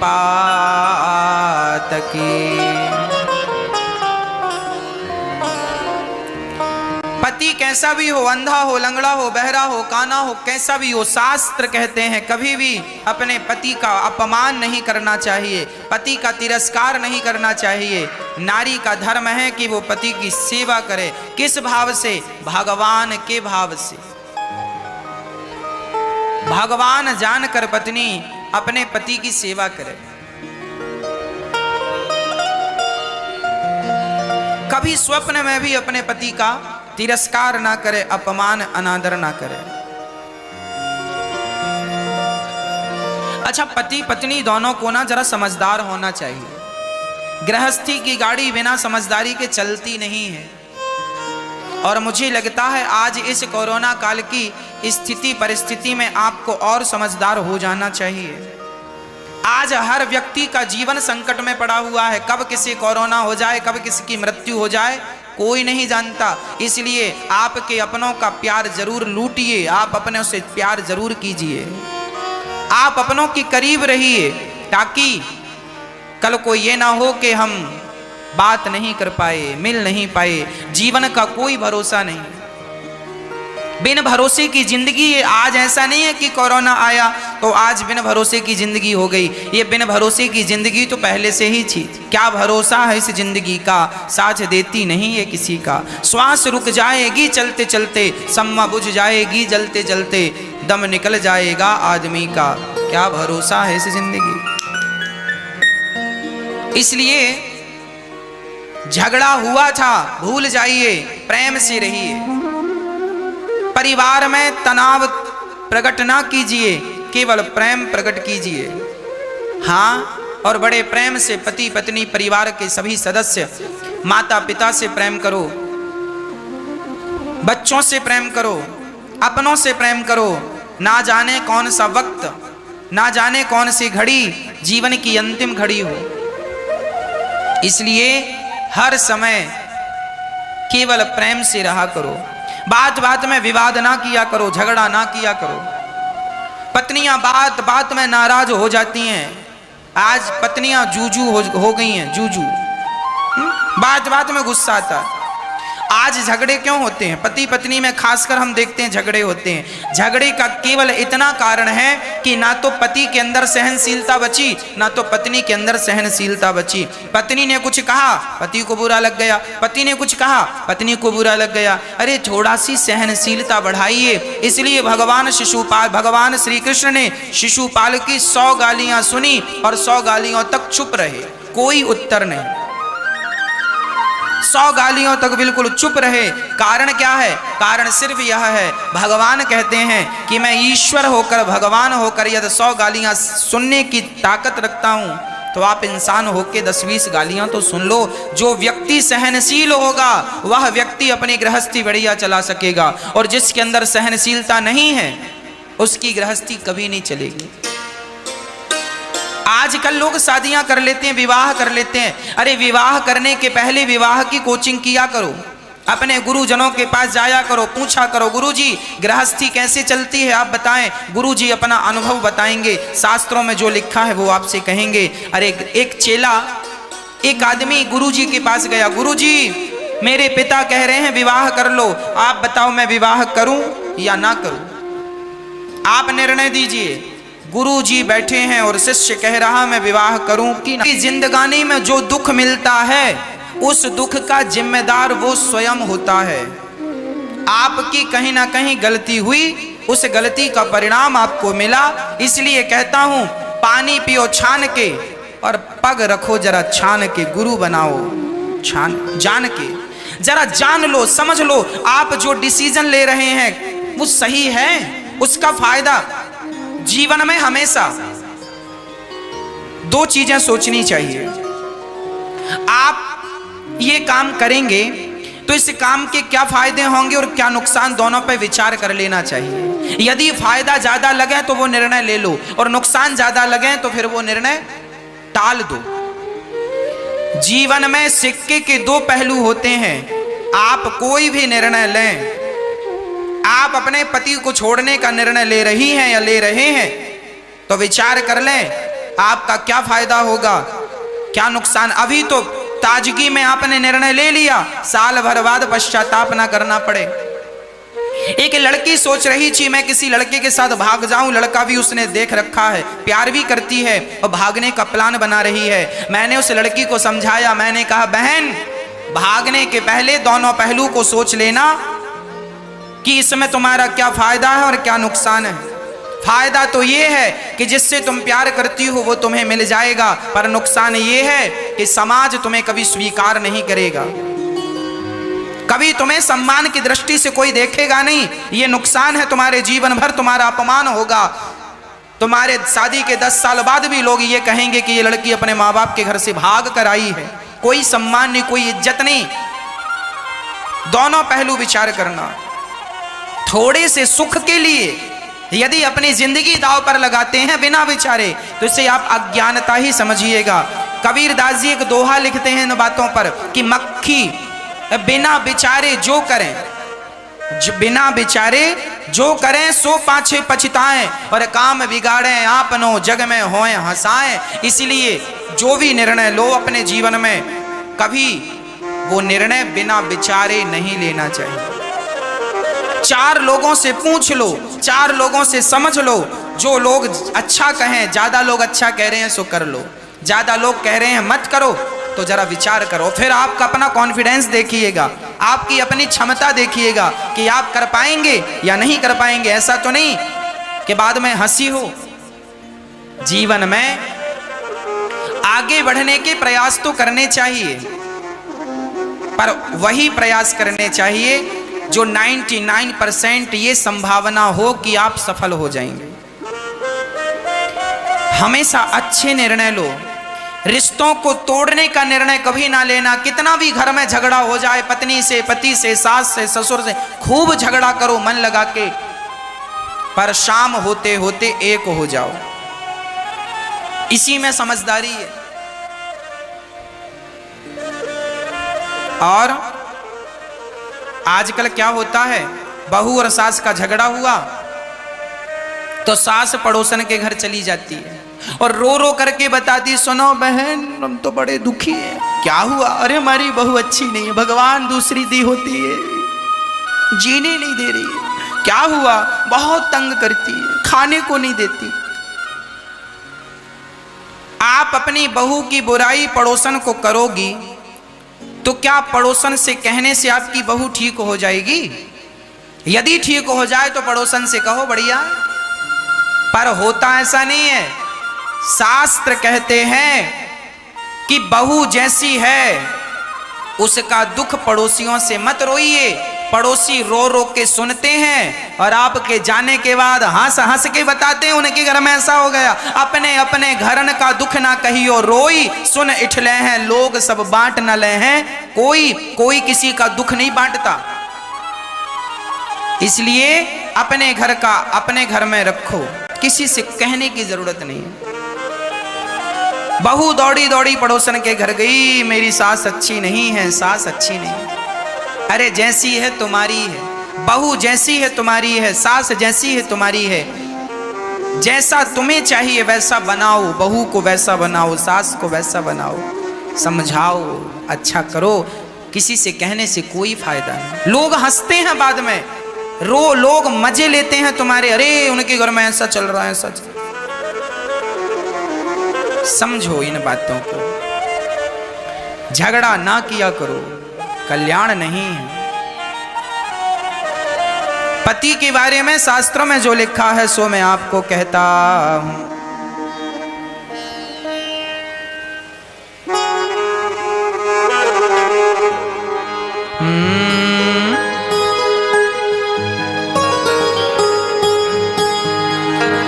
बिन परमेश्वर सोना मंदिर,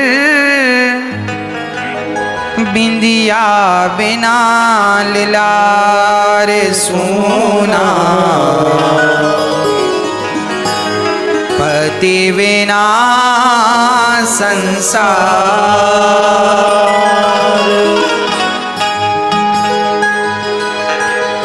बिन परमेश्वर सोना मंदिर, बिंदिया बिना लाल सोना, पति बिना संसार। पति के बिना संसार अधूरा है। पति ही जप है, पति ही तप है, पति ही है करता। पति से ही पत इस तन की है, पति बिन विपति हजार सोना, पति बिना संसार। स्त्री के लिए पति ही उसका जप है, पति ही उसका तप है। नारी का कोई दूसरा धर्म नहीं होता। पति के धर्म हजार होते हैं पर स्त्री का एक ही धर्म होता है। कौन सा धर्म? एक पति व्रत रहे जगत में, सब व्रत हैं बेकार। बिन पति व्रत के नारी का तो जीवन है बेकार। सोना पति बिना संसार।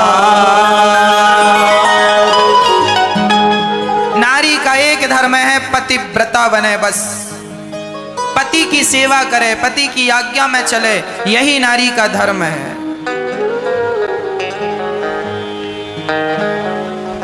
पर स्त्रियों से इतना ही नहीं हो पाता। अपने पति की बात बहुत कम स्त्रियां मानती हैं। जो मानती हैं वो नारियां पूजनीय हैं, जो नहीं मानती अब उनके लिए तो भगवान जाने। पति ही ब्रह्मा, पति ही विष्णु, पति नरवदाधार। जिस नारी ने कंधा पाया उसकी नैया पार। सोना पति बिना संसार।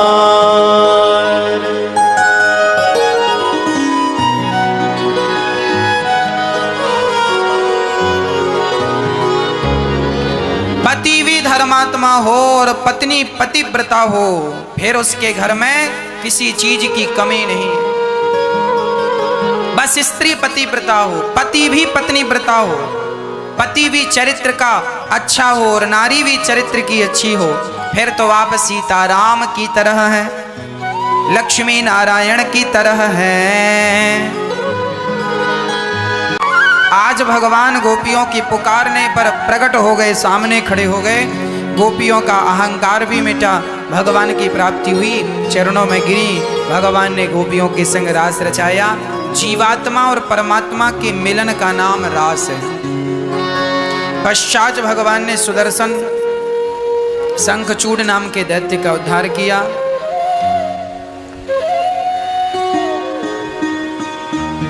अरिष्टासुर का उद्धार किया। भगवान श्री कृष्ण को लेने अक्रूर जी वृंदावन आए और भगवान को लेकर के चले। केसी और व्योमासुर का उद्धार किया और जब अक्रूर जी चले हैं, गोपियों को समझाया 2 दिन बाद आ जाऊंगा, कहकर भगवान चले गए।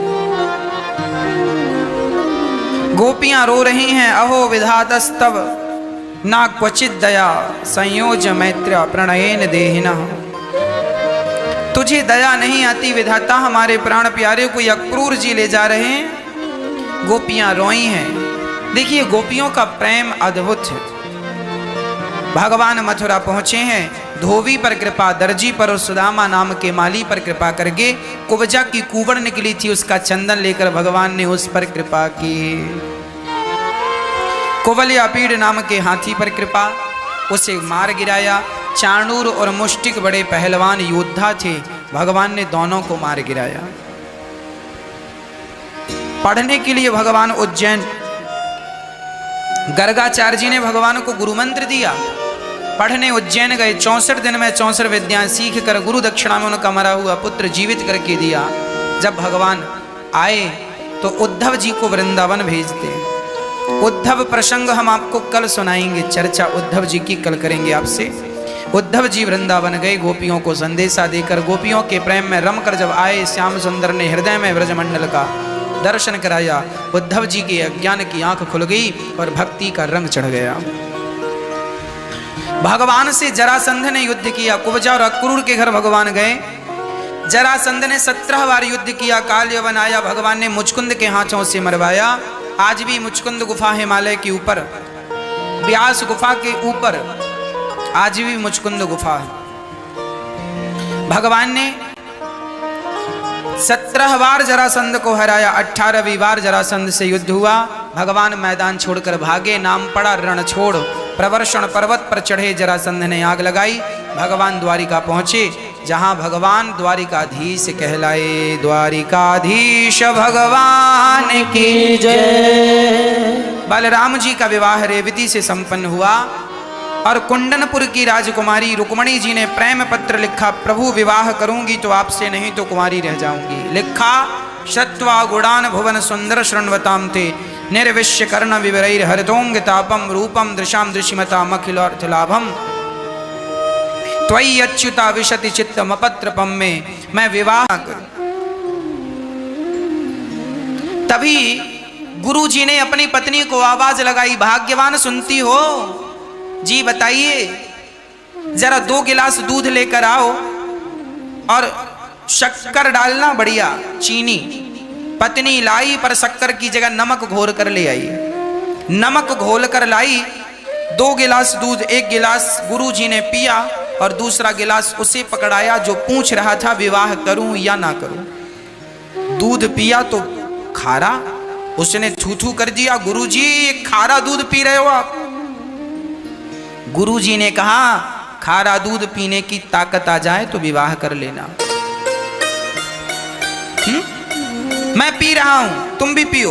वो बोला, गुरु जी नहीं पी रहा है। गुरु जी बोले, ला मैं पीता हूं। गुरु जी ने उसका पी लिया। थोड़ी देर बाद गुरु जी ने कहा, पत्नी से सुनती हो, जरा एक दिया जला कर लाओ, हमें रामायण पढ़नी है। दिन के 12 बजे आंगन में बाबा जी बैठे हैं और कह रहे हैं, दिया लाओ, हमें रामायण पढ़नी है। अब वो पत्नी दिया जला कर ले आई और ये आंगन में रख के रामायण पढ़ने लगी उसके प्रकाश से। सूर्य के प्रकाश के सामने दीपक का क्या प्रकाश था, पर पढ़ रहे हैं। अब वो जो पूछ रहा था, गुरुजी शादी करूं कि ना करूं, वो समझ गया ये दोनों बुढ़ा बुढ़ी पागल है, पागल है। वो जानने लगा। गुरुजी ने कहा, कहां जा रहा है? उसने कहा, गुरुजी हम पूछने आए थे कि विवाह करें कि ना करें, पर आप तो पागल से हमें लगे। गुरुजी ने कहा, बेटा हम पागल नहीं हैं, हम तेरे ही प्रश्न का उत्तर दे रहे हैं। ये कैसा उत्तर है? गुरुजी ने कहा, सुनो, जब मैंने उससे कहा कि दूध में शक्कर डालकर लाना, तो वो क्या डालकर लाई? नमक। गलती उसने की। मैं चाहता तो डांट सकता था, क्यों? अंधी हो गई है क्या? दिखता नहीं है नमक और शक्कर क्या है? खारा दूध पिला दिया। मैं चाहता तो अपनी पत्नी को डांट सकता था, पर बेटा देख, मैंने अपनी पत्नी को नहीं डांटा। दूसरी बार मैंने उससे कहा जरा दिया जला कर लाओ। अब की बार वो मुझे डांट सकती थी, कह सकती थी क्यों जी अंधे हो गए हो, आंखें फूट गई हैं, दिखता नहीं है। मैंने गलती की तो उन्होंने कोई उत्तर नहीं दिया, और उन्होंने गलती की तो मैंने कोई उत्तर नहीं दिया। मेरी गलतियों को उन्होंने सहन कर लिया, उनकी गलतियों को मैंने सहन कर लिया। बेटा, जब तुम्हारे अंदर सहनशीलता आ जाए तो विवाह कर लेना, तुम्हारा विवाह सफल हो जाएगा। और सहनशीलता ना आए तो विवाह ना करना, क्योंकि रिश्तों में सहनशीलता जरूरी है। पत्नी की सहन करनी ही पड़ती है। तुम्हारी पत्नी आज कलयुग में कितनी भी बड़ी पतिव्रता हो, पर उसकी दो बातें तो सुननी ही पड़ती हैं। और तुम्हारा पति इस कलयुग में कितना भी बड़ा राम क्यों ना हो, पर उसकी भी बातें सुननी पड़ेंगी। और सुनने की आदत आ गई और सुनकर तुमने बातों को खत्म कर दिया, पचा लिया, तब तो गृहस्थी बढ़िया है। और सुन करके यदि भौं भौं भौं भौं चालू किया तो ना घर के हो ना घाट के हो। इसलिए पति गलती करे भूल जाओ, पत्नी गलती करे भूल जाओ, गलतियों को भुलाओ, आगे बढ़ो।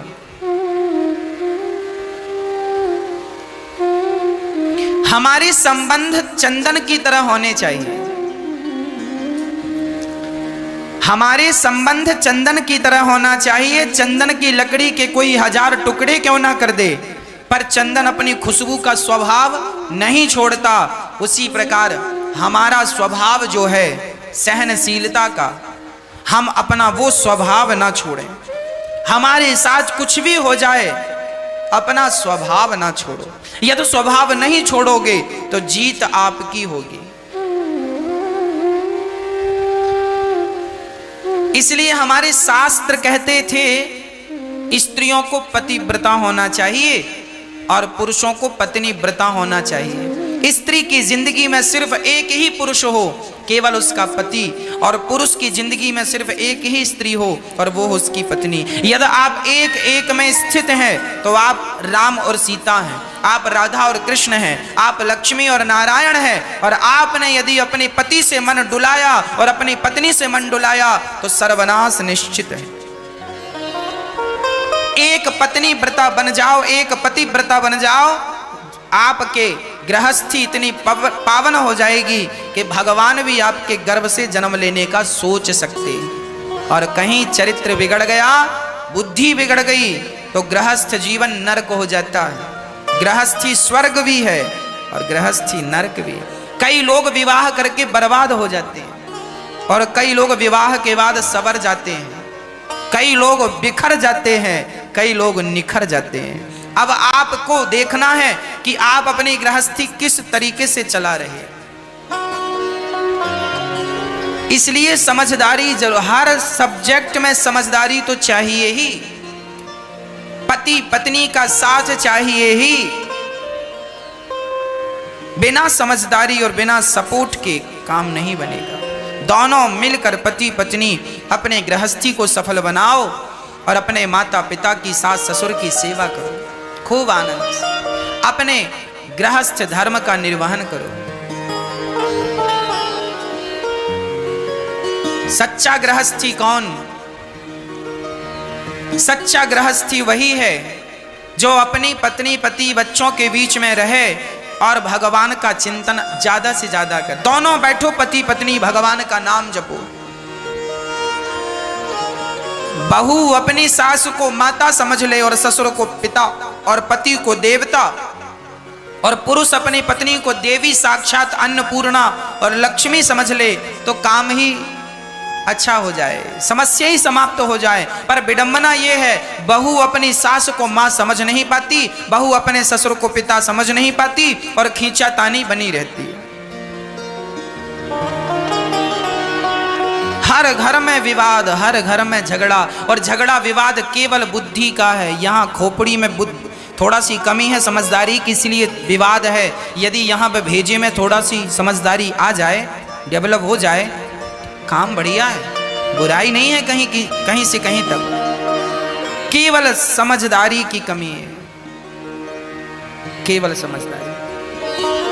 विवाह हो जाता है लड़की का, विवाह होने के बाद भी पति के साथ रहती हुई लड़की, सास ससुर के साथ रहती हुई एक स्त्री अपने माता पिता से अटैच रहती है, जुड़ी रहती है।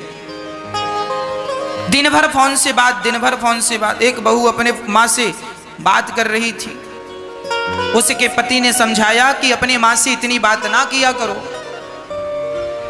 तो बिगड़ गई। अरे हम माँ से जितनी बात करना होंगे करेंगे। उसने कहा घर का काम भी है, भाग्यवान, काम भी किया करो। ये तुम्हारी सास भी तुम्हारी माँ है, तुम्हारी सास भोजन बना रही हो और तुम माँ से बतिया रही हो, बात कर रही हो, क्या शोभा देता है? वो नाराज हो गई, बोली हम जा रही है माँ के घर, हमारी माँ को ना कहना कुछ। चली गई। माँ सुनो, आपसे बात करती हैं तो उन्हें बोझ लगता, बात नहीं करने देते। माँ बोली हाँ बेटा यहीं रहो मेरे पास, मेरे से बात करो खूब, मत जाओ। दामाद हम तो सोचे थे बहुत अच्छा, दामाद तो घटिया मिला, एक नंबर का घटिया दामाद, हमारी लड़की को बात नहीं करने देता हमसे, यहीं रहो। तो देखो दूरी हो गई ना, छोटी सी बात, कोई बात ही नहीं थी, छोटी छोटी बातों को लोग इशू बना लेते हैं, राई का पहाड़ बना लेते हैं और विवाद कर लेते हैं। दूरियां हुई, फिर लड़के ने भी गुस्सा में, गई हो अब अपने अब बाप की हो तो लौट के नहीं आना, गुस्सा में तो बोलेगा, बोल दिया अब तो लो मम्मी ऐसा बोल रहे हैं पति देव। अच्छा बेटा एक काम करो, मैं वकील बुलाती हूँ, सुनो वकील साहब मेरे दामाद ने ऐसी बात कही है, मैं माफ नहीं करूंगा, एक काम करो तलाकनामा कराओ तैयार। और पेपर चले गए, तलाक वलाक हो गया। लो छोटी छोटी बात न की बात ना, क्या बताएं हम आपको। आदमी गुस्से में कुछ कह देता है तो लोग उस बात का ना पहाड़ बना देते हैं। व्यक्ति कभी अपनी गलती नहीं देखता, सदा दूसरों पे थोपने की कोशिश कर, तुम गलत हो। अरे हर इंसान अपनी गलती देख ले और गलती देखकर स्वीकार कर ले और स्वीकार करके जरा सुधार कर ले तो सारा विवाद खत्म हो जाए। पर ना तो स्वीकार है ना तो सुधार है और पूरी जिंदगी आदमी लड़ता है, और लड़ता लड़ता मर जाता है। छोटी सी बात को लेके तलाक हो गया, और जब हुआ, अभी तो मां है, कुछ दिनों बाद मां चली गई, अब भौजाइयां ताने मारने लगी, लो ये अपने पति की तो हो ना पाई, यहां पड़ी है खाती है, चलो बर्तन धो। अब ननंद जी बर्तन धुल रही हैं, झाड़ू लगा रही हैं, भाभी जी की साड़ी धुल रही हैं, अब धुलो। तुम्हें सहन तो होता ना, पति की बात सहन कर ली होती, दो बातें जरा चुपके से सुन लिया होता, पचा लिया होता, तो आज ये भौजाई की काहे साड़ी धुलनी पड़ती। याद रखना जीवन में जिसके